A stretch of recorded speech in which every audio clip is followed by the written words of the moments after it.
Bonjour et bienvenue dans cette vidéo de Avis Football Club. Aujourd'hui, retour sur la 30e journée de Ligue 1 de football. 30e journée riche en événements. Il s'est passé beaucoup de choses. Donc on va aller voir ça un peu plus en détail. Donc d'abord, on va regarder les résultats. On va cliquer sur programme complet. Et on va commencer par par le vendredi. Puisque Rennes, dans le derby de l'Ouest, le derby breton, comme on veut, a battu Nantes 2 buts à 1. Donc une victoire importante pour Rennes, puisque ça permet à Rennes d'assurer son maintien et de voir les 4 dernières journées tranquilles. Quant à Nantes, le maintien n'est pas assuré. Il va falloir batailler dur jusqu'à la fin de saison. On regardera ça au classement tout à l'heure. Le Paris Saint-Germain a battu le Havre 2 buts à 1. Victoire relativement tranquille de Paris au Parc des Princes. Paris a cet objectif de rester invaincu, donc ça devrait être possible. Mais on en reparlera tout à l'heure parce que il y a un match cette semaine, en milieu de semaine, contre le FC Nantes, qui est le match qui avait été reporté de la semaine dernière. On en reparlera après. Le Havre, eh ben, ils ont perdu ce match-là. Ils ont besoin de points pour se maintenir. Ça va être tendu jusqu'à la fin, hein. Très, très, très, très compliqué pour une équipe qui, malgré tout, est assez faible. Dans un match pour l'Europe, Monaco et Strasbourg ont fait un match nul 0-0. Alors c'est une bonne affaire ni pour l'un ni pour l'autre. On y reviendra au classement, alors pas grand chose à dire, hein, parce que ça fait 0-0. Et enfin, ça c'était samedi, Marseille a battu largement Montpellier, donc Montpellier est déjà en Ligue 2, hein, on l'a tous compris. Marseille avait absolument besoin de points pour se relancer pour la course à la deuxième ou troisième place. Ça va être la deuxième place. Eh bien Marseille, ils ont réussi ça dans un bon match. Et ça sent plutôt bon pour eux cette fin de saison. Enfin, en tout cas, on l'espère. Ils ont vraiment besoin de cette deuxième ou cette troisième place. Le dimanche, Lille a battu Auxerre 3 buts à 1. Donc Auxerre, une équipe a priori maintenue en Ligue 1.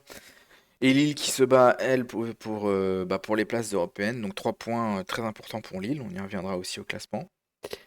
Dans un match de club qui n'a plus rien à espérer, qui n'ont plus rien à espérer, Brest a été battu par Lens 3 buts à 1. Alors, avec un carton rouge évidemment, lourd de conséquences pour Brest, hein, parce que si on regarde, Brest avait ouvert le score par Lesmelou. Euh, Koya, Koya Lipou avait, c'est ça, Koya Lipou avait égalisé. Et puis finalement, il y a ce carton rouge de Ndiaye. Et derrière, le penalty pour El Ainaoui et Saïd qui marque le dernier but. Bon, voilà, un match houleux qui euh, permet en tout cas à Lens de prendre les 3 points. Mais bon, voilà, ce sont des équipes qui n'ont plus rien vraiment à espérer d'ici la fin de saison. Reims a battu Toulouse 1-0. Alors là, un match très important pour Reims. Reims qui est une équipe de bas de tableau qui essaie de se sauver. Ils ont connu une série noire et puis là, depuis quelques matchs, ça va beaucoup mieux. Toulouse, par contre, eux, ils sont en pleine série noire et on y reviendra au classement.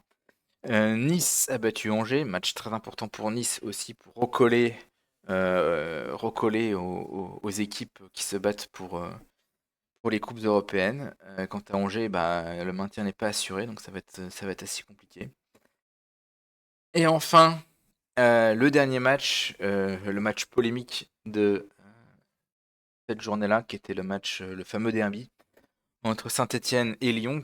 Derby remporté par Saint-Étienne, donc Saint-Étienne qui lutte pour son maintien. Alors que Lyon a absolument besoin de la Ligue des Champions pour continuer d'exister. Donc match très très tendu, un enjeu. Alors avec un match arrêté à la 42e minute pour un jet de projectile sur un des arbitres assistants. Le match a finalement repris. Il y a eu aussi une polémique avant avec un carton rouge sur un des joueurs de Saint-Étienne, donc en l'occurrence Stassin, le double buteur, alors qu'il y avait un zéro qui a blessé Corentin Tolisso de Lyon.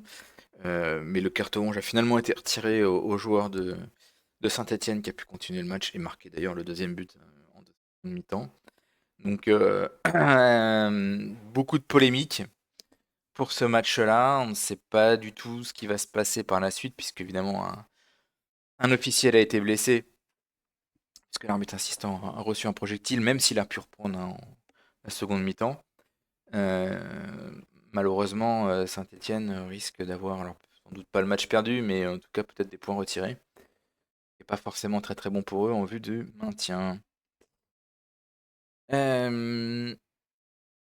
Au classement. Donc évidemment, Paris Saint-Germain est toujours champion de France, hein. Ça n'a pas changé. Ils sont toujours en train de gagner les matchs de Ligue 1. Voilà, ils sont 105 victoires de suite. C'est évidemment la plus belle série en cours en Ligue 1. L'équipe euh, va essayer d'être invaincue, hein, 24 victoires, 5 nuls et 0 défaites pour le moment. Ils ont aussi la Ligue des Champions, la demi-finale de Ligue des Champions contre Arsenal, qui aura lieu là au mois de mai. Aussi intéressant de voir si les forces qui vont être lâchées en Ligue des Champions ne vont pas trop déteindre sur le championnat. Alors a priori non, parce que Paris fait jouer son équipe B en championnat pour le moment. En tout cas hier c'était l'équipe B, samedi pardon c'était l'équipe B contre Le Havre. Donc voilà, ça suffit largement pour battre des équipes pas très bien classées. Alors attention, s'il y a des équipes un peu mieux classées, je crois qu'il y a un match contre Strasbourg, un des derniers grands matchs qu'il faudra faire attention. Euh, Pas trop le calendrier. On va regarder le calendrier de Paris. Ah, il y a Nice, ouais, c'est Nice, pardon. Nice et Strasbourg, qui sont deux équipes en lutte pour la Ligue des Champions, qui sont les deux derniers gros matchs de Paris. Donc ensuite, Marseille, qui est second et qui a fait la bonne affaire en gagnant. C'est vrai que c'était pas sur une très bonne série. Là, ça va un petit peu mieux avec cette victoire. Ils reprennent la seconde place à Monaco, qui a fait match nul. Donc à patiner Lille qui passe quatrième. Euh, Voilà, la bagarre en tout cas pour ces deuxième et troisième places va être terrible. Et ensuite on a trois équipes à 51 points, donc Nice, Lyon et Strasbourg. Pour le moment c'est Nice qui est devant ce trio, euh, ce trio d'équipes. En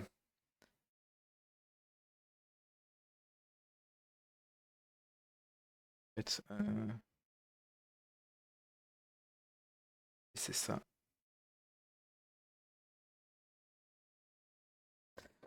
Donc, pardon. Je reprends mes propos. Ouais, Nice qui est devant ce trio à 51 points. Toutes ces équipes, évidemment, se battent pour accrocher peut-être la Ligue des Champions. Évidemment, c'est Lyon qui en a le plus besoin. Je le répète ça chaque semaine. Lyon a absolument besoin de la Ligue des Champions, de cette qualification pour rester en vie, hein. Sinon, il y a de fortes chances pour que ça soit un dépôt de bilan, puisque le club est toujours rétrogradé pour le moment à titre conservatoire en Ligue 2. Et sans l'argent de la Ligue des Champions, on voit pas trop comment il pourrait s'en sortir. Ensuite, on a les équipes qui luttent qui n'ont plus rien à espérer, comme Lens, Brest, Rennes. Voilà, Auxerre, ce sont des équipes qui sont maintenues et qui ne pourront a priori pas accrocher de place européenne pour la saison prochaine. Toulouse qui est sur une très mauvaise tendance, ils enchaînent les défaites depuis pas mal de temps, là 5 défaites de suite, mais ils en avaient une avant je crois. Ça va pas fort en ce moment pour Toulouse. Alors ils avaient engrangé suffisamment de points pour essayer, enfin en tout cas pour être, en tout cas pour moi, pour accrocher le maintien. L'année dernière, 34 points ont été maintenus. Donc là ils ont 34 points, ça devrait être bon. Mais il faudra faire attention hein, de ne pas se faire avoir dans la dernière ligne droite sur les 4 derniers matchs. Reims va un peu mieux. Sur les 5 derniers matchs, 3 victoires, un nul, une défaite. C'est sans doute l'équipe de bas de tableau qui va le mieux. Euh, alors sur cette bonne tendance, ils devraient pouvoir se sauver. Ils ont eu vraiment un énorme passage à vide au milieu de saison. Mais là, ça va un petit peu mieux. Je pense qu'avec encore une ou deux victoires, ça devrait être bon pour le maintien. Nantes qui a un match en moins. puis Angers qui au même nombre de points. Eux sont des équipes qui se bagarrent pour assurer le maintien et c'est pas encore assuré puisque Le Havre et Saint-Étienne ne sont qu'à 3 points. Donc ça va être très très tendu ce maintien. Pour le moment, la place de relégable, c'est celle de Saint-Étienne qui est 17e. Saint-Étienne qui a gagné, donc qui va un peu mieux, qui a montré quand même de bonnes choses, hein. Après, outre les polémiques qui ont eu lieu sur le derby de Saint-Étienne et Lyon, franchement, Saint-Étienne méritait largement sa victoire, hein. Il y avait pas photo là-dessus. Euh, donc les 3 points pour moi me semblent logiques. Après, effectivement, avec les potentielles décisions administratives, peut-être qu'ils vont perdre des points. Ça risque d'être très préjudiciable, en tout cas pour la fin de saison. Ils ont montré de bonnes choses. S'ils remontent les mêmes choses lors des 4 derniers matchs, peut-être qu'ils arriveront à s'en tirer. À voir. Montpellier, donc on sait que c'est déjà la Ligue 2 pour l'année prochaine. Je vais retourner sur les matchs. On va regarder un petit peu les matchs. Donc on a un match important cette semaine, qui est le match en retard entre Nantes et le PSG. Alors Nantes se bat pour son maintien, donc ils ont besoin des points. Évidemment, c'est le PSG qui, lui, ne veut pas perdre, et en tout cas veut continuer sa série d'invincibilité, et réussir à faire peut-être mieux que justement que le FC Nantes, qui lors de la saison, alors je crois que c'était en 94, si je dis pas de bêtises, mais je me trompe peut-être, ou en 95. 95, avait réussi à ne perdre qu'un seul match au cours de la saison. Puisque aucune équipe, hein, depuis la création du championnat professionnel en 32-33 n'a réussi à être invaincue au cours d'une saison en France.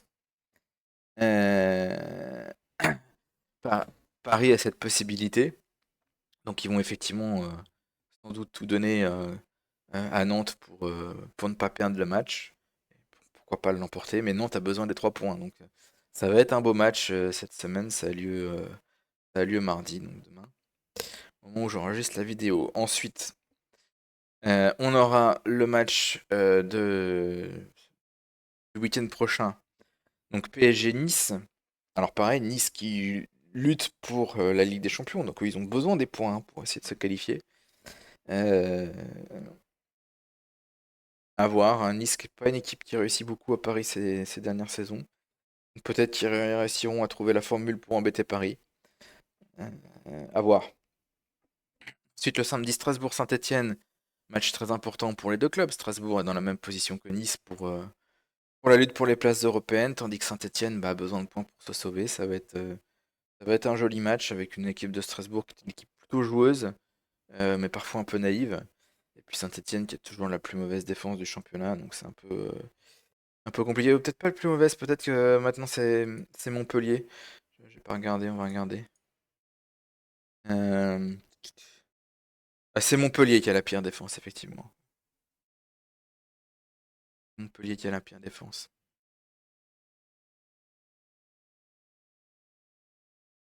Enfin, celle de Saint-Etienne n'est pas bonne non plus. Ça change pas grand-chose. Donc voilà. Match important pour les deux équipes. Le Havre-Monaco, bah là aussi encore, hein, des matchs au couteau. Le Havre qui doit se sauver.